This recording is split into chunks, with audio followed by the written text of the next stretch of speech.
Welcome to Pixel Pizza, Did she say pizza? your ultimate source for chiptunes, video game talk, and pepperoni. Delivered to you from Los Angeles and into the digital cyberspace of the 2020s. Pizza power! That's right, when super giant pizza.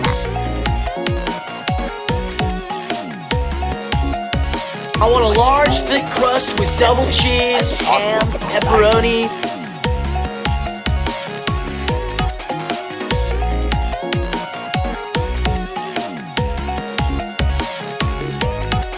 Hey, where's my pizza? Pizza time. Welcome back to Pixel Pizza. This is episode number 2, week number 2. This is your host, Jared, aka DJ Jet Set. We are here, and we are doing another little preamble this week. I don't know if we're going to keep doing these, but we are keeping the train rolling, and we are setting up for what's going to come. So I have some things I wanted to talk about. There were some things I wanted to address. It has been 7 years since Pixel Pizza left the airwaves, and there have been a few imitators in that time. There have been a few different outlets trying to take the Pixel Pizza name for themselves, and I think we should establish that we are not connected with any of them here at Pixel Pizza Podcast. So we are not the Pixel Pizza Discord bot. We are not the NFT collection connected to called Pixel Pizza. We are not the, quote, deceptive card game for pizza lovers. And we are not the Pixel Pizza restaurant in Saskatchewan, Canada. So I hope that clears things up. Much respect to all you, but I am the original Pixel Pizza. So that's for what it's worth. So we have some updates on the growing platform here. I did set up an Instagram for Pixel Pizza, where I will be posting the episodes, doing a little bit of that old social media marketing business. If you're listening, go to @PixelPizzaShow. Help me share it around, give me that engagement. It does help. It is often repeated. I mean, if you don't have an Instagram, don't feel compelled to make one just to help out or whatever. But yeah, just if you can, love the support always. And speaking of support, I want to give a shout out to my good friend Jake Innes of the Gaming Cult podcast. It's been a long-time friend, major inspiration for the show and my work, and probably comes through maybe a little too much if you've listened to him before me. But I really, respect all he's done, and he's always been such a great friend to me, and he did post a link to the first episode on his Twitter, so appreciate that. Thanks, Jake. Shouts out. And we are going in to episode 2. Now we are going to be speaking with a friend of mine from grad school at Carnegie Mellon, the Entertainment Technology Center. She is a super cool game designer who has done some work since then in Switzerland, is now in San Francisco with Exploding Kittens, and doing some awesome stuff, and we are going to find out. Her name is Naomi Burgess, and I'm really excited to talk and reconnect and keep doing this thing that we've been doing of getting to know some friends from years past and getting back, catching up with them. So now I'm going to take us to our first song of the hour, and that is going to be coming from Remute.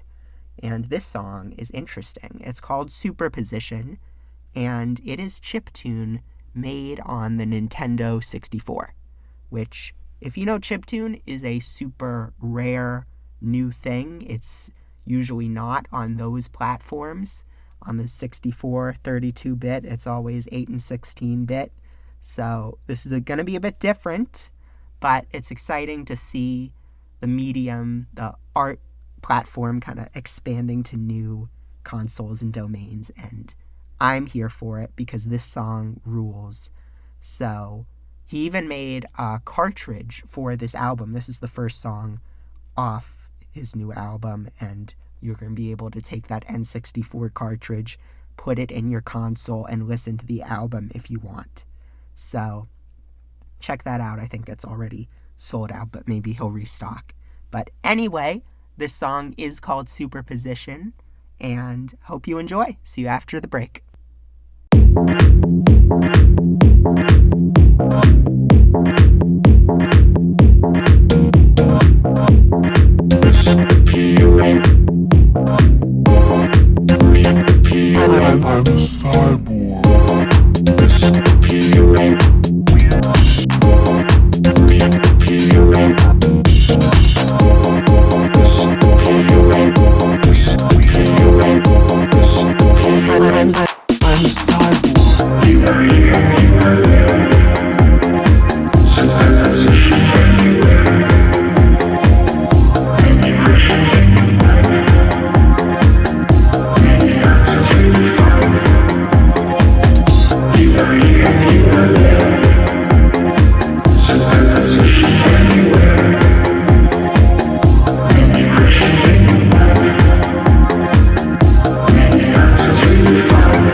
I'm a cyborg. Welcome back, everyone, to Pixel Pizza. We are here today on our second episode with our second guest. This is my friend from our graduate program at Carnegie Mellon University, and she's super cool. And so I'm really excited to talk to her about what she's been doing with games since then. This is Naomi Burgess. Say hi, Naomi. Hi. Nice to talk with you again after it's been 2 years or something. Yeah, almost 3. Yeah. Oh God, that's it's too long. I need to reach out to other people in our program because I feel like I've just been so far removed from everything. But yeah, no, it's good to be here. Thanks for joining me. Mm-hmm. So if we want to start this off, I guess I ask my guests this every time we started off. The one recurring question is, when did you know you wanted to work on games? Ooh, that's an interesting question. In terms of, and I say that in terms of I've I think like I knew that I was going to work in certain that I wanted to work in certain aspects of games at like different times in my life. But I would say that like I think the time when I realized that I wanted to make games in general was, I think I would say like in my second year of university, in my undergraduate degree. This might come out a little bit more as we talk, but I have my background is not super straightforward in terms of like how I ended up where I am now. So yeah, like my second year of my undergraduate program at university, I was doing my bachelor's in professional writing at the time. Yeah. And having like recently moved over from the School of Music in like double bass performance, which is what I originally got into university for. Yeah. So yeah.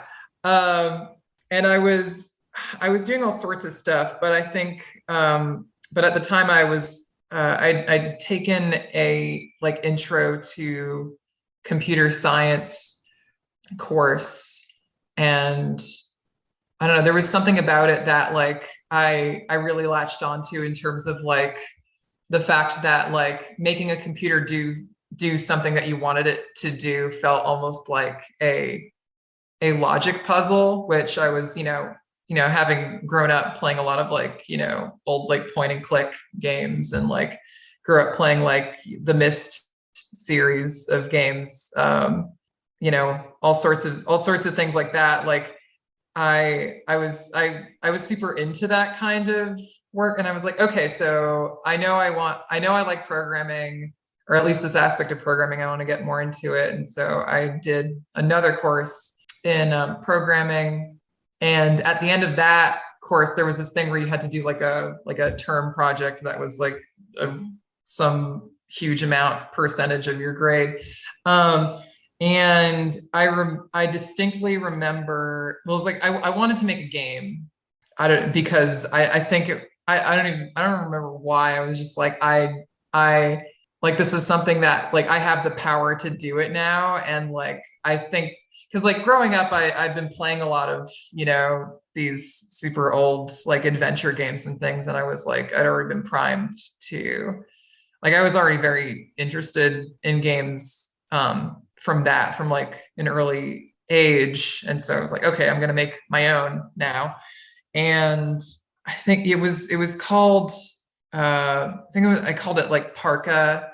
It was made entirely in Python, which is not something that I guess one usually would make a game in these days, but it was, that was kind of like a requirement of the project, because we had all been learning Python the entire semester, and yeah, we had to make the thing in Python. And I remember I was like, okay, so I want to make this. Essentially what it was just a bunch of like flat screens and things that were like, when you tap left and right, it would like render a different screen or something. Well, actually, let me get to the interesting part. Essentially what it was kind of like this mini adventure game type thing, where you were like, you were trying to like walk through this like frozen barren landscape and trying to get to this house in the distance. And you had to manage a couple of things, where it was like how much heat you had left and how much food you had left in your stomach, like how hungry you were. And as long as you continued to walk forward, I think you would still lose heat, but a little like much less than you would if you just stood still. But the thing was, you couldn't like forage for food if you stood still. or if you were walking rather. So you had to stop till like, once your hunger was getting to a point where it was really high, you had to like stop and like actually start to look for food and like click around the screen for these little things that would show up that were like, oh yeah, that's food, and you pick it up. And the idea was that you had to get to the house in the distance before either of those meters ran out. And I think in general, I was like, the feeling I was going for, I think, was like also a big part of this game was like this like overlay that I had on the screen where it was like, constrained to the point where it was like you were wearing a big heavy coat with a hood that was like, pulled into the side. So everything else is black except for like this one little area. That's awesome. Yeah. And I like that whole thing was, well, initially it was supposed to be sort of like a metaphor for tunnel vision in general, like the feeling of being like, I have to get to this thing no matter what, and nothing else matters.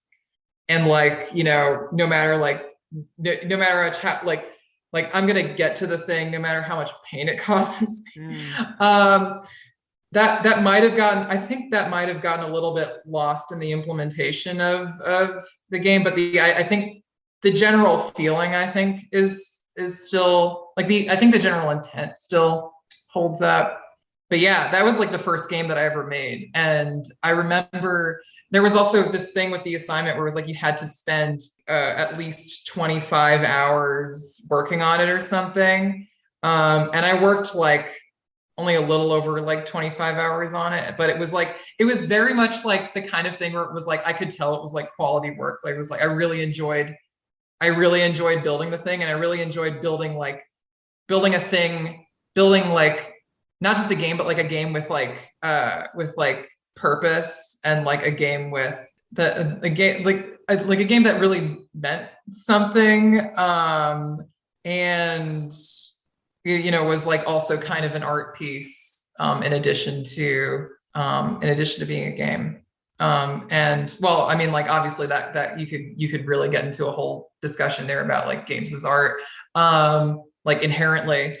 But I think that was my first like games thing, my first like games as art experience. I didn't even realize that I'd like, spent that much time working on it. Like it just felt like, oh yeah, I'm just gonna do when I was working, I was like, oh yeah, I know, I think I'm gonna do this thing. I think I'm gonna do this thing. I think I'm gonna do this thing on it. And it never felt like a chore. It never felt like like I had genuine fun making it. And I think that was like the first time where it was like, this is the thing that I want to do. Yeah. That's so creative. I love that. And I can definitely see, I mean, I'm sure we'll get into it in more detail later, but from knowing you and knowing the stuff that you've worked on, that like design ethos of having like a game, but with something more to it, I guess, yeah, that was there from the outset for you. Oh, definitely. I think something that I've realized is like, something that is like an antithesis to me is like, for me, it's like, oh, whenever there's like a thing where it's like somebody just tells me, well, just do blah, blah, blah, or like, just do, I don't know how to explain this. I'm so much about like intentionality. Like, I just like making media that like is very specific about all of the choices that it's making and very intentional about all of the choices that it's making. And whenever it's like whenever something feels like arbitrary to me, that's when I'm just like, okay, like how do we make this not arbitrary? Does this like artistic decision have any, anything informing it? And if not, maybe we should think about that. So yeah. Awesome. And I guess rewinding a bit, you were talking about the different aspects of games that you wanted to work on. Like, what would you say are those? I mean, definitely design from what you're saying, and programming. Yeah. I mean, like, in terms of the parts of games? I mean, is that the question? Is like what parts of games, like, because like I get involved. I've been involved in like in a lot of different aspects of like of creating media, like interactive media in general. Like, I mean, I do love designing games and interactions and, you know, all sorts of basically interactive media in general. And obviously I love building those things as well.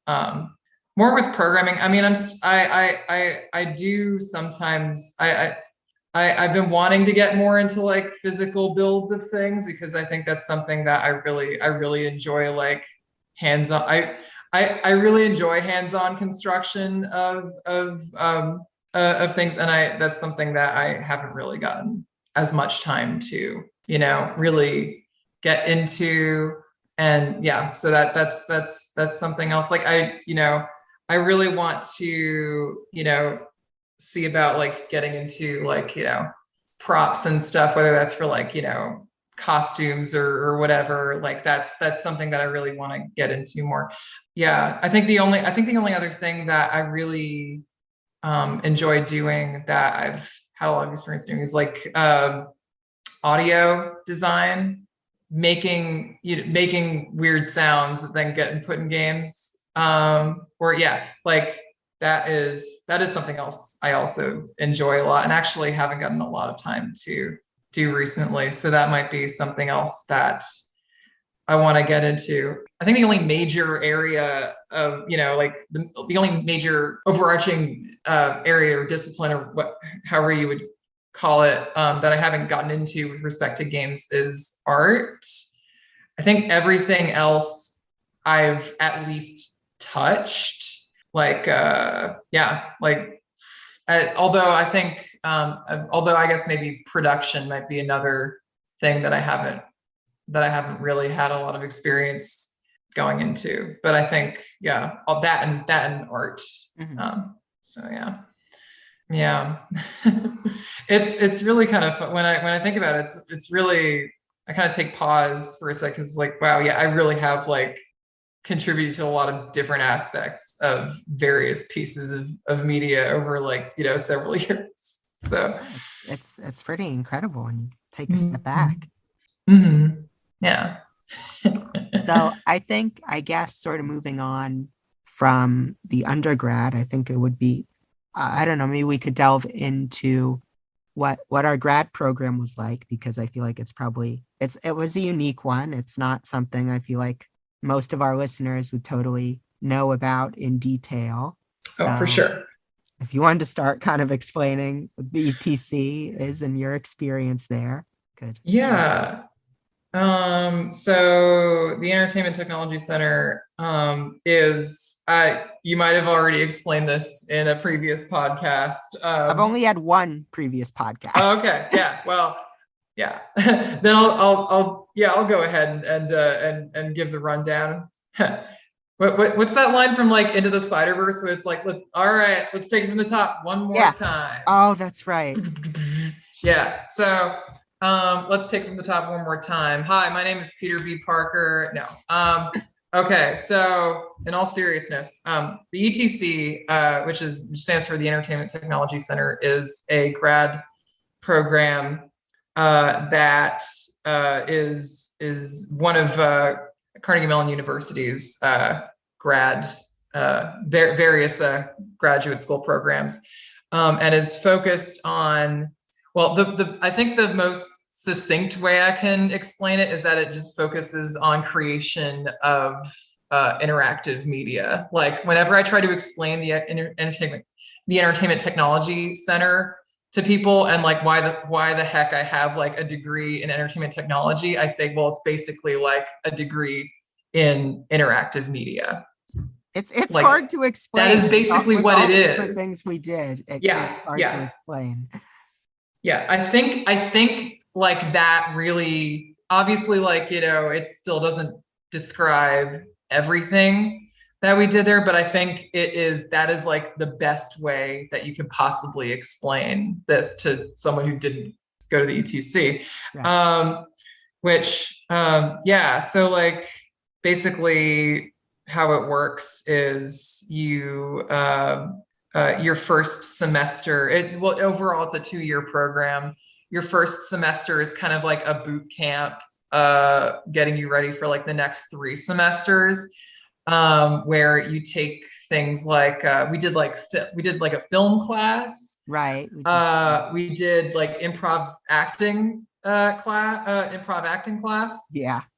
We did the big famous course that is that a lot of people talk about outside of the ETC itself is it also occurs during the first semester, which is building virtual worlds, which is sort of like this whole maelstrom in and of itself, where like every few weeks you make a thing, you make some kind of interactive experience with a team of people, and then you get shuffled around after that project after a couple of weeks, and then you make another thing with a group of entirely different people, and then you keep going. You make like 5 of those projects. And oh God, what was the last course we had to take? I think it was called like Fundamentals. Yeah, Fundamentals. That was like the lecture course, right? Yeah, that was the one where it's like kind of, I don't want to say like a grab bag, but it's kind of like this it kind of like is a way of introducing concepts that might not necessarily like show up in other courses, and I think was more geared towards development of some like interpersonal skills that might not have come up in improv acting. Mm-hmm. Like I remember there was a whole thing in Fundamentals about like about giving presentations. Right. Yeah, I think that's the biggest thing that I remember from that course. But I think in addition, it was a lot of stuff about like prep for other things that would happen during your time at the ETC. And like also, I think there was also like an introduction to doing resumes and doing portfolios, mock interviews. Oh, mock interviews as well. So yeah, a lot of like getting you ready for a lot of like career oriented things, or other interpersonal things that you'd have to do at the ETC, that aren't necessarily going to be covered anywhere else.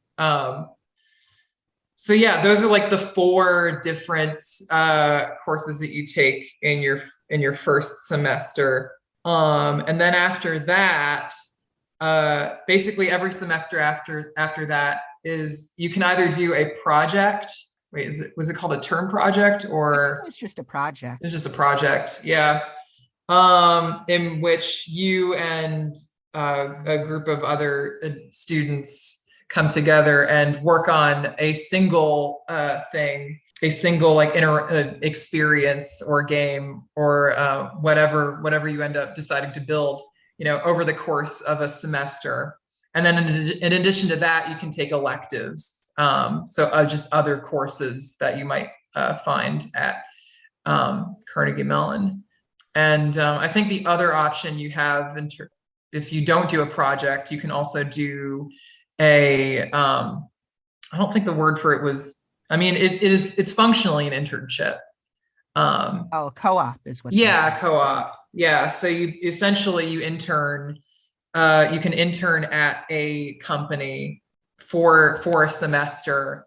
I think I personally never did a co-op, so I don't know entirely how it works, but I do remember one of my friends saying that they had to do like weekly check-ins or something like that. You had to keep like a journal of some kind, and stay in touch with with the ETC that way, to make sure that you were doing all right. But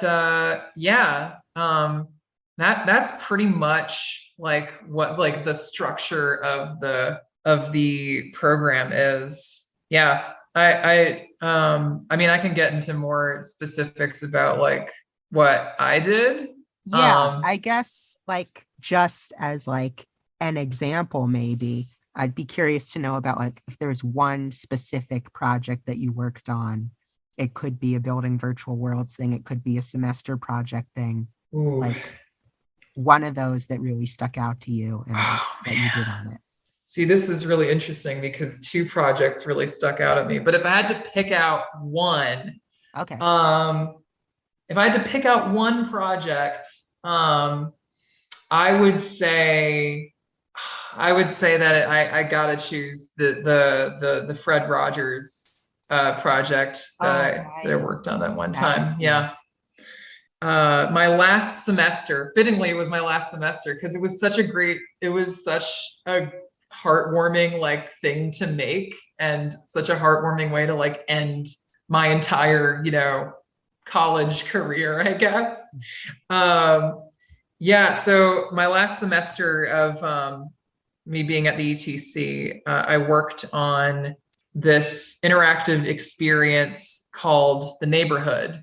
The premise of the project was that this organization called the Fred Rogers Center, which was over to the east of Carnegie Mellon in Pittsburgh, over to the east in Latrobe, Pennsylvania, and that's where legend of Star and Scream, Fred Rogers, was born and raised. And for listeners who aren't familiar with Fred Rogers, he was essentially like a super famous children's television show host. Mr. Rogers. Mr. Rogers. Yeah. That was his big hit show, and watched a ton of it when I was a kid. Same. So maybe dating myself. That's fine. Yeah, so the Fred Rogers Center essentially wanted a new interactive exhibit attraction of some kind that they would be displaying like within the building that they had. It was essentially like they had a small collection of things like related to the show Mr. Rogers and also Fred Rogers himself. Like they had this small area that had like old sweaters of his, I think, which was like sort of an iconic thing in the show.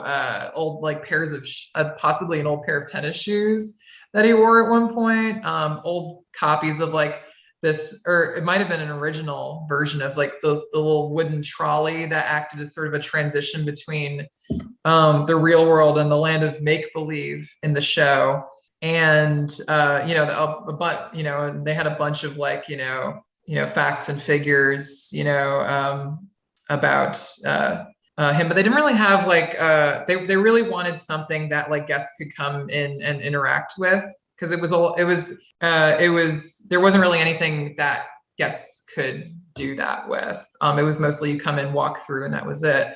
So we essentially, had the task of coming up with something that, not only would like fit well within the center, but would also like embody the ethos of Mr. Rogers, which is just like so freaking hard. Like I can't even stress like how hard that is, because I mean, especially like, within the Pittsburgh area, where you have, people looking at this thing where it's like, oh yeah, I know who Mr. Rogers is. Like I know how Mr. Rogers feels to me. And like, if you don't get it right, then it's sacrilege. And you're also very, very wrong. How dare you?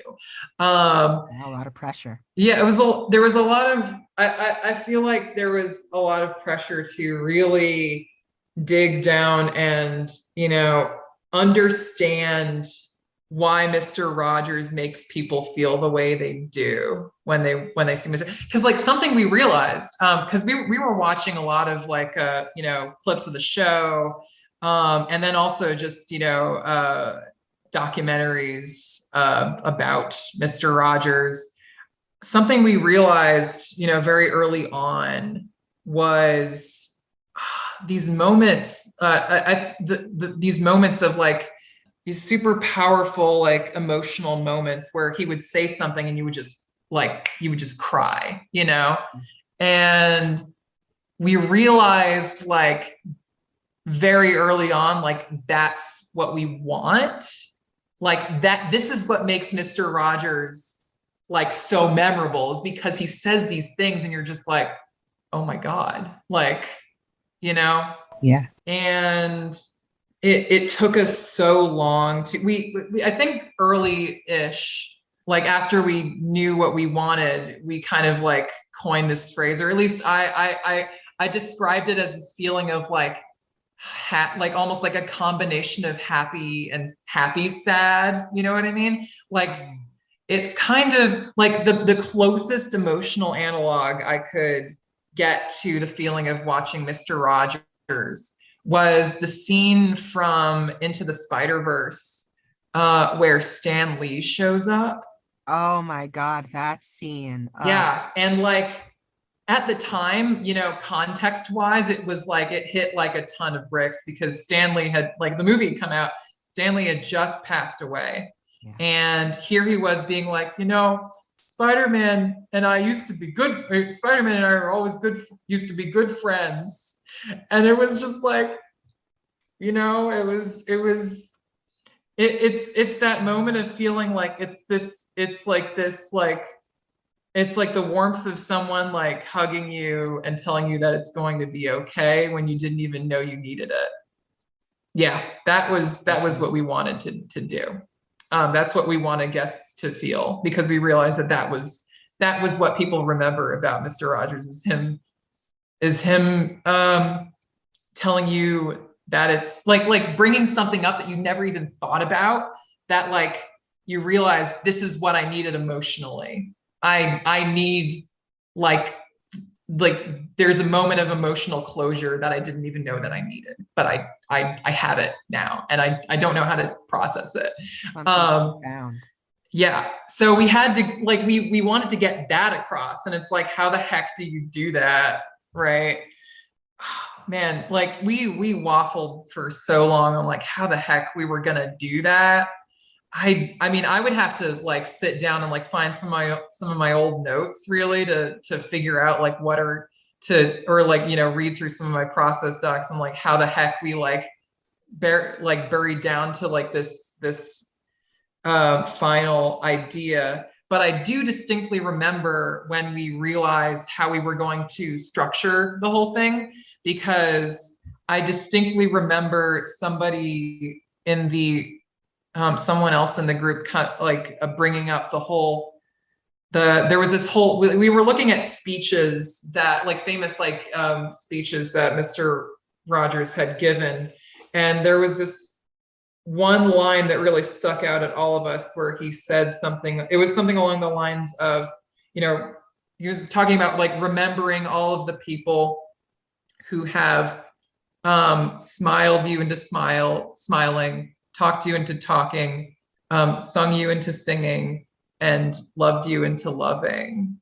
And we realized that like this is a really cool thing that we could hinge our experience on, because we already had like four little things that we could explore. So each of those things we based a mini interaction on. We were like, okay, we can actually break this up and have each of these things end up being like a meditation on someone who embodies that feeling for you.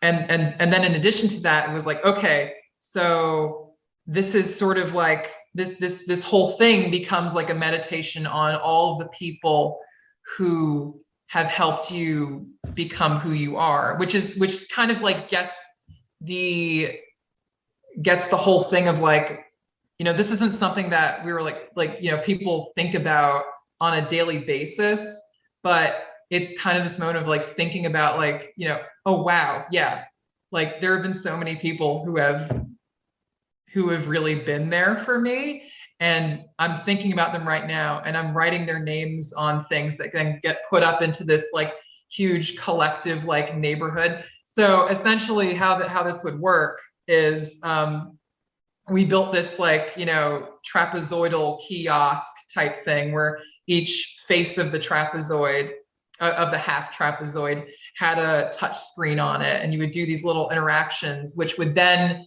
end with you putting somebody's name on an object that would then get sent up into this larger projected screen in front of the kiosk. That would then have this you would have these objects populating a shared neighborhood scene with this person's name on it, or like all these objects would have people's names on them, or it could even be like, like you could even type in like grandma or grandpa, etc. And as you were doing this, like these inward facing screens kind of like wrap around, allowing you to like see that there are other people there, or at least to feel the presence of other people there at other screens with you. And so the whole thing became this like amazing meditation on, like, first of all, thinking about all the other people that have been there for you in your life, and then feeling the presence of other people there with you, collaboratively making this collaboratively pooling all of your memories, all of like these amazing memories together, and making a shared neighborhood with it. And the project ended up being called The Neighborhood. And I think it's it was honestly a perfect way to end my career at the ETC. Because I mean, I was also while I was making it, I was also thinking about all the people who who were there for me during my entire during my time at the ETC, and before that, so. Yeah, that's really special. I think it was very insightful of you guys to sort of make it more of a dialogue with the player, or the guest, as they would sometimes say at the ETC, and have it sort of reflect them and their experiences as well. Exactly. Obviously we had to make sure that, we had to do some like filtering stuff, because like user generated content can always get a little dicey sometimes, at least in terms of like the power that it gives, people to, just put stuff up there. But so we obviously had to have several features in place, to, prevent initial stuff from initial stuff from getting up. And then like if something did manage to get on the screen, like being able to, enabling like people maintaining the experience to reset that really quickly. That was that. I think that's what made it really powerful, is that we weren't telling people what we really wanted to do is we wanted like people's own experiences to sort of drive home the emotional impact of this thing, because there's no way Mr. Rogers is going to like mean the same thing to everyone, who, especially people who are really into the show when they were younger, or grew up, were raised kids who were watching it and had that experience. So like being able to let people have their own, give people the room to have their own experiences of the thing, like prompting them enough to be like, oh yeah, like this is kind of like the emotional space you want to be in right now, but then allowing them to like fill that space. I think that also definitely helped with like how effective it was. That's great. So I guess after covering that, maybe we should take a quick break. Stay right there. This is a musical break. We're going to be playing another song from our artist of the week, Remute. And this track is called Living Electronics. So enjoy that, and we will see you after the musical break.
Welcome back to Pixel Pizza. You just listened to Living Electronics by Remute. Hope you jammed out to that. And we are back with special guest Naomi, and we are going to talk a little bit more about her career. I'm super excited for this because we have not spoken since graduation in 2019. She's been going on doing some awesome things. She was in Switzerland, and so I'm eager to hear about that. So, yeah. So most of like the past 2 years, I have been living. Yeah, I've been living in Switzerland, specifically in Lucerne, where I was working at the Lucerne University of Applied Sciences and Arts, or the Hochschule Luzern. And yeah, so essentially, it's funny, a question I always get is like how the heck I even ended up, working there. And really, like, the quickest answer is that, like, I got a job at, like, I saw the job advert from Susan Timko, who at the time was like helping, like working at the ETC, and helping with like letting us know like what jobs and things were out there. And our career advisor. Yeah. And like that was one of the things that she sent around, and I was like, okay, like I'd been to Lucerne before. Oh. Yeah. Like there was a point where I was studying abroad in London, and I was traveling around a bunch. This was back in like undergrad. And one time I went to Lucerne with a friend, and I was like, oh, it's like really beautiful here, but there's like no freaking way that I'd ever actually be able to like live here, because like you'd have to be like super freaking rich to live here or something. I mean, honestly, like it turns out that all you really needed to do is like be paid like a Swiss salary to live there, because like, when you have a job there, like things are more expensive, but you're also people are paid more in general. So it kind of balances out that way, or at least it's supposed to. Yeah, I was working. I landed a job as an AR VR research associate at the Lucerne University of Applied Sciences and Arts, which essentially meant that like on a daily basis I was working on developing like experimental AR and VR tools and experiences, and things sometimes that were like, specifically for like uses in other studies as well. So some examples are like there was a project I worked on that was called VR Bees, which was like a VR beekeeping simulator. Wow. Which is pretty cool. Got to work on some papers related to that.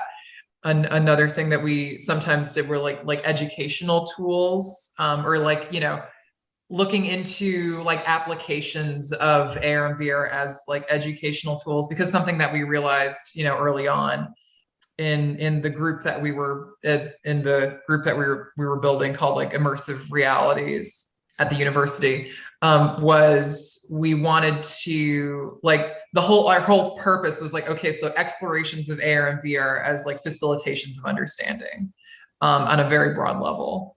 So yeah, also got into like some educational aspects of usages of AR VR. So for instance, like another thing I worked on was the AR circuit constructor, which was sort of this tool to teach. I think the equivalent in the United States would be like middle school level students. So you're looking at like 11 to 12 or 13, maybe skewing a bit younger, but teaching students of that level about the flow of like electricity and how that works. Mm-hmm. So essentially you would have these circuit constructor blocks that you would link together to form a real circuit. And then those blocks would have these little they weren't QR. Well, no, we used QR codes later, I think, but they had these QR codes on top of them, and sort of like implemented into the blocks, so that when you pointed a tablet at them, you would have these virtual pieces of circuit like appear over the real circuit.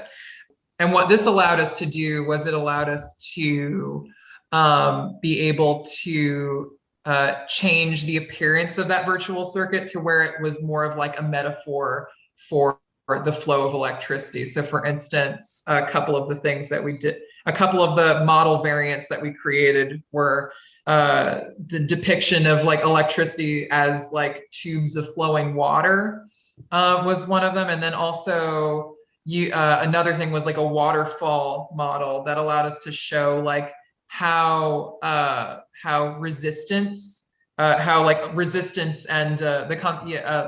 like the concept of resistance and electric potential works. So you have like a battery that has like this much electric potential, and every time you go across a resistor, there'd be like a waterfall that goes down, taking away some of that potential energy.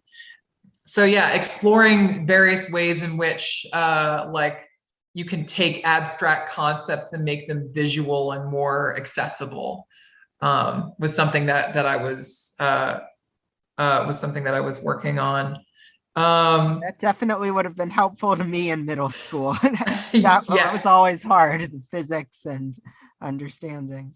Yeah, no, like honestly, like being able to, and I think that's something that's still, there's still a lot of work to go into, is figuring out how to make, like, what makes an effective visual metaphor for education. And I don't know if there's like one straight answer, right? Because like, different things will work better for different students. And yeah, it's hard to say if there's like one, if there's a certain set of concepts that's good to really latch onto, but like definitely good to like keep looking into.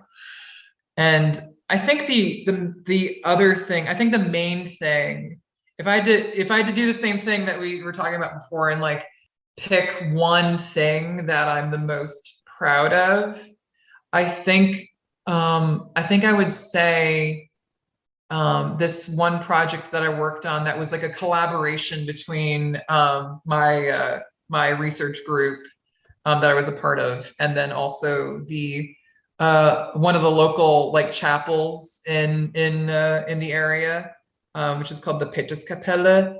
Essentially is like I don't want to get my facts wrong here, but I think it's the oldest. I would have to check this. I'd have to fact check this, but I think it's the oldest chapel in Lucerne. So yeah. So we partnered with them to create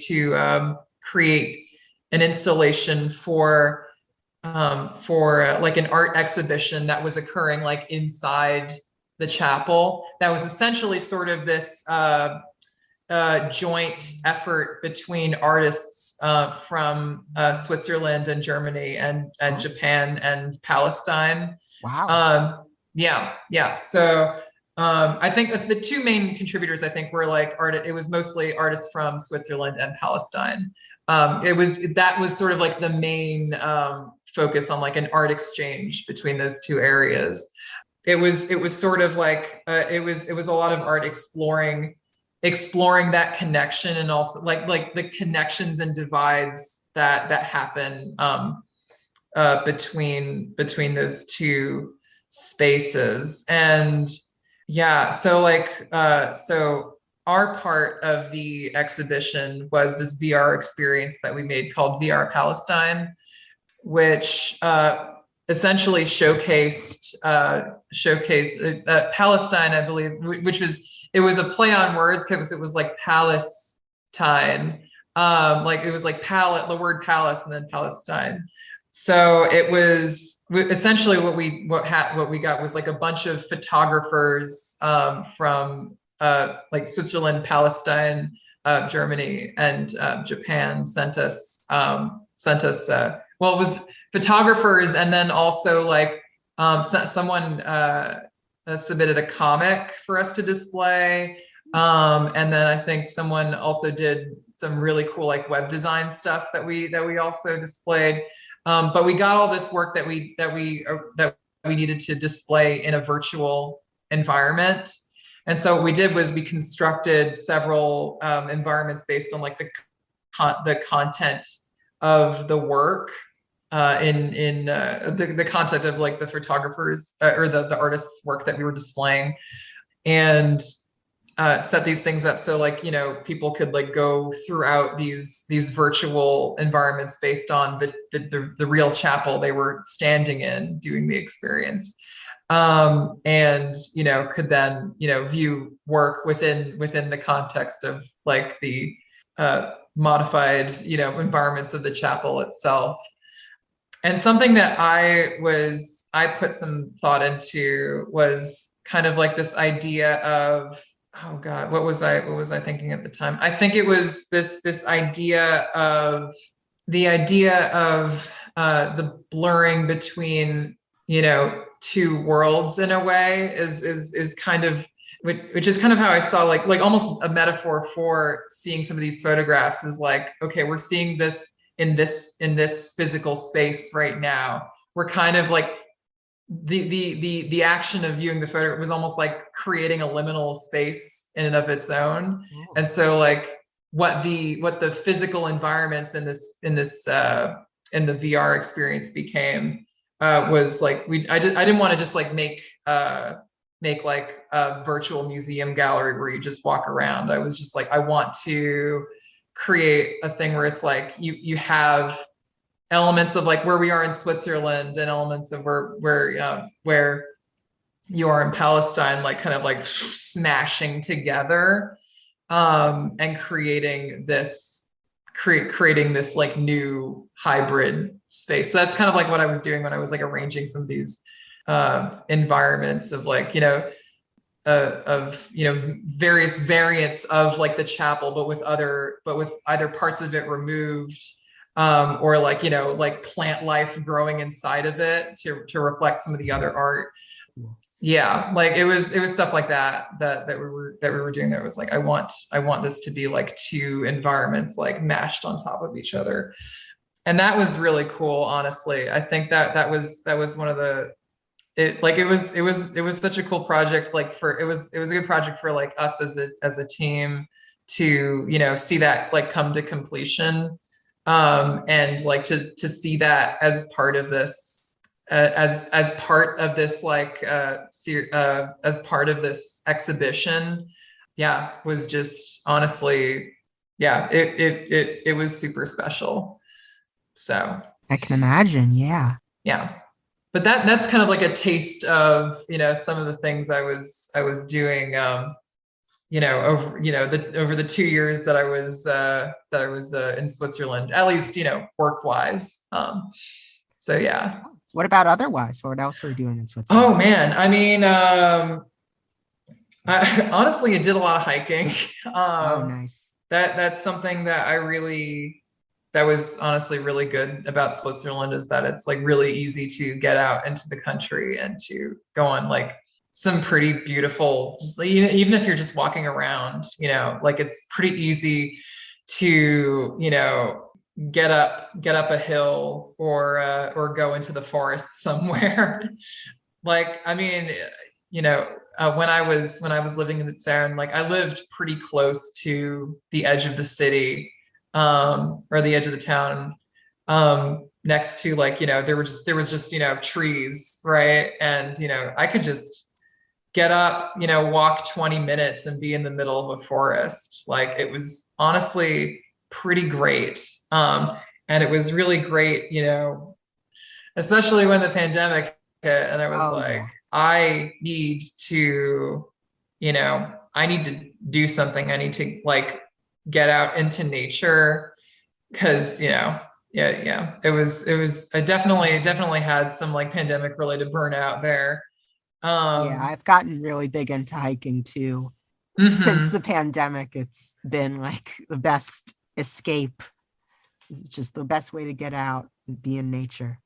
Oh, for real. Like, I think I've realized that something like, because I currently live in Sacramento and like, well, like there are places like in my general neighborhood that are like, that have like plenty of nice like trees and things. I think I do need to like get out and do some more hiking. That's something that I haven't like intentionally done in a while. And I think I'm realizing that that's something that I really miss and being able to do. So yeah, that was something that really good. Something I wish I had been able to do more and would have done more totally if we hadn't had a pandemic. Was medieval markets. What's that? It's so if you have what a Ren Fair is? Yeah, sure. It's kind of like that, but like less oriented towards like fantasy medieval and more like just medieval. So like people who are kind of so more into, I would say like drawing more a crowd from like reenactors. Rather than like, I mean, like I'm here for like all of it. Like I'm not trying to put down, I absolutely will put on a pair of like elf ears and like get out. Like like absolutely, like that is absolutely my jam. But I think when you look at medieval markets in, at least where I was in Switzerland, like definitely more focused on like historical reenactment and like period clothing and and also it helps that like a lot of these places are like when possible set around like structures that are in fact like medieval and wow. like it's wild. Like the one market that I actually got to go to was set up around this like old medieval, like the remains of an old medieval castle, and it was amazing. That's cool. Yeah. So like I wish I could have gone to, I absolutely would have gone to more of those things. Absolutely would have possibly even tried to like get into like costuming and stuff for it. Cause like a lot of people like, the one I went to was like, like a lot of people were in like costume and stuff and it was really fun. Yeah. So that's hopefully like I can go to another one of those at some point. Like I really do want to like do some traveling in Switzerland at some point again, just to like, see things I've, see, reminisce, but then also like, see, new things that I haven't done before and like do more of things that I wanted to do. So yeah, hopefully that happens. Hopefully I got to make it happen. But yeah. Yeah, that'd be awesome. Mm-hmm. Are you still keeping in touch with your coworkers from there? Yeah. Like I definitely still, I'm definitely still attempting to do that. It can be difficult sometimes across like time zones and things, and it's just like, oh man, like, but like I definitely was like, hey, if we want to like do the social media things, so at the very least, when we're not reaching out to each other, it's like I have a way to like, contact you in a way to be like, oh yeah, I know what's going on with my own, like, yeah, we definitely set that up. And I mean, I'm also like still in contact with some of my old like friends who aren't coworkers. So yeah, we'll definitely would like to give them a visit, like when I go back, when I visit again. So yeah, but yeah, the time zone is a bit tricky sometimes because I'm 9 hours behind. Oh wow. Yeah. So what's the next chapter of your journey looking like from Switzerland to Sacramento? So currently I am at Exploding Kittens. I recently joined on as a gameplay engineer back in, well, technically end of August, but it was sort of like, you know, on the cusp of like end of August, beginning of September.